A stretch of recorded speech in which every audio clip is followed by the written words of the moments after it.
రాజు వాళ్ళ ఇంటికైతే ఒక లాయర్ వచ్చి అపర్ణాదేవికి పేపర్స్ ఇస్తూ ఉంటాడు. ఇంతలో ఆ పేపర్స్‌ని తీసుకొని అపర్ణాదేవి అయితే మొత్తం చదువుతూ ఉంటుంది. ఇంతలో అక్కడ ఉన్న వాళ్ళ ఆయన అయితే, "ఏంటి అపర్ణ ఆ పేపర్స్" అని చెప్పేసి అయితే అడుగుతూ ఉంటాడు. ఆ మాటలకి అక్కడ ఉన్న అపర్ణాదేవి అయితే, "మన ఇంట్లో ఇన్ని సమస్యలకి సద్దుమణగడానికి నేను ఒక నిర్ణయం తీసుకున్నాను.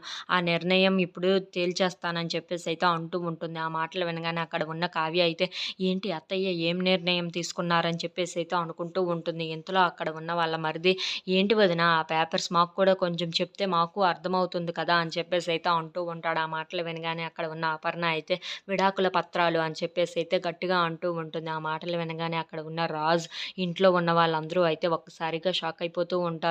ఇంతలో అక్కడ ఉన్న కావ్య మాత్రం ఒక్కసారిగా షాక్ అయిపోయి ఏం మాట్లాడాలో తెలియక అలా నించొని ఉండిపోతుంది. ఇంతలో అక్కడ ఉన్న మాయ, రుద్రాని మాత్రం చాలా సంతోషిస్తూ ఉంటారు. అంటే వీళ్ళిద్దరికి విడాకులు కూడా వచ్చేస్తున్నాయన్నమాట అని చెప్పేసైతే అనుకుంటూ ఉంటారు. ఇంతలో అక్కడ ఉన్న అపర్ణాదేవి అయితే రాజు దగ్గరికి వెళ్ళి, "నీకు కావ్యకి అయితే విడాకులు ఇప్పిస్తున్నాను. ఇవన్నీ సద్దుమణగడానికి ఇది ఒక్కటే పరిష్కారం" అని చెప్పేసైతే అంటూ ఉంటుంది. ఆ మాటలకి అక్కడ ఉన్న రాజు అయితే షాక్ అయిపోయి అలా నించొని ఉండిపోతాడు. ఇంతలో అక్కడ ఉన్న వాళ్ళ బామ్మ అయితే, "ఏంటి అపర్ణ ఇలాంటి నిర్ణయం తీసుకుంది" అని అనుకుంటూ ఉంటుంది. If you like this video please like, share and